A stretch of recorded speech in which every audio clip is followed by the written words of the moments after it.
अगहन मास की गणेश चौथ व्रत कथा। मास की गणेश चौथ व्रत कथा। श्री पार्वती जी ने अपने पुत्र गणेश से पूछा कि हे वत्स, मार्गशीर्ष मास की चतुर्थी को कौन सा व्रत करना चाहिए। गणेश जी ने कहा, हे मातेश्वरी, मार्गशीर्ष मास में गजानन नामक गणेश जी का व्रत करना चाहिए।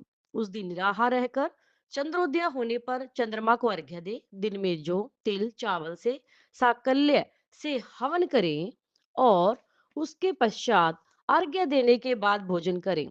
इस व्रत में यह कथा पढ़नी अर्थात सुननी चाहिए कि त्रेता युग में महाराज दशरथ को श्रवण कुमार के पिता ने श्राप दिया था कि जैसे तुमने मेरे पुत्र को मारकर पुत्र वियोग से मुझे दुखी किया है, वैसे ही तुम भी पुत्र के वियोग में तड़प कर मरोगे। महाराज दशरथ को पुत्र न होने से उन्होंने पुत्रेष्ट यज्ञ किया, जिससे उनके यहाँ 4 पुत्र उत्पन्न हुए। सबसे बड़े का नाम राम था। उनका विवाह सीता जी से हुआ था। पिता की आज्ञा से राम को 14 वर्ष का वनवास हुआ। उनके साथ सीता और लक्ष्मण भी गए। एक दिन रावण सीता का हरण कर ले गया।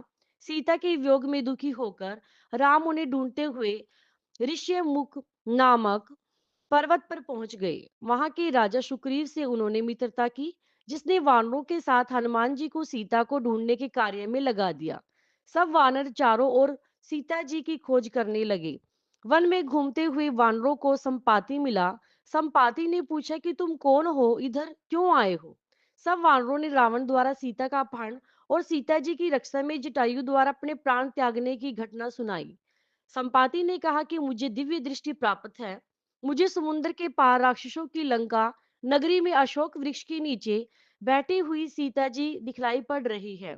हनुमान जी ने राम की कृपा से सीता जी को वहां से ला सकते हैं। तब संपाति ने श्री हनुमान जी से कहा कि तुम मार्गशीर्ष मास की चतुर्थी को संकट नाशक श्री गणेश जी का व्रत करो। इस व्रत के प्रभाव से आप क्षण भर में समुद्र लांग कर सीता जी को खोजकर उन्हें ला सकोगे।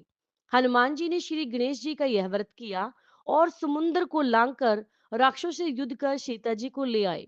श्री कृष्ण जी ने धर्मराज से कहा कि तुम भी इसी प्रकार श्री गणेश जी का व्रत मार्गशीर्ष की चतुर्थी को करो, जिससे शत्रुओं से अपने राज्य को प्राप्त कर सको। श्री धर्मराज जी ने वैसा ही किया और शत्रु को हरा कर अपना राज्य पुनः प्राप्त कर लिया। बोल श्री गणपति भगवान की जय। विघ्न हरण मंगल करण गणपति भगवान की जय।